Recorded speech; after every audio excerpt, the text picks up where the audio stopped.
तुमच्या आग्रहास किंवा तुम्ही ठेवणीतली ऍक्शन करून दाखवली मग नेमका इशारा कोणाला होता तू गोळी मारला?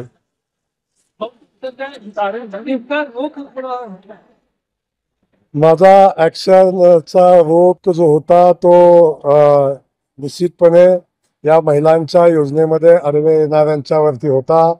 खटावमानच्या किंबहुना महाराष्ट्राच्या विकासाच्या आड येणाऱ्यांच्यावर होता.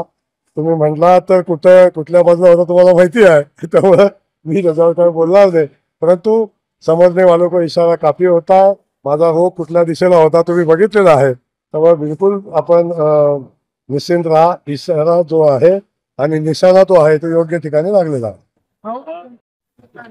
हा जनतेला धोका देणाऱ्यांच्या कपाळावर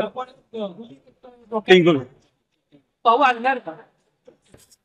आता माझ्या बुक्कीची गरज भासणार नाही. आमच्या माता भगिनींची जे मजबूतीनं जी माता भगिनींची मूठ तयार झालेली आहे, ज्या माता भगिनींची ताकद तयार झालेली आहे, आता टेंगाळाचा विषयच नाही, माणूसच घावणार नाही अशी परिस्थिती आहे. त्यामुळं महिला भगिनींचा जो ताकदीनं आशीर्वाद आहे तो आशीर्वाद विरोधकांना लावून घेऊन जाईल एवढंच सांगतो.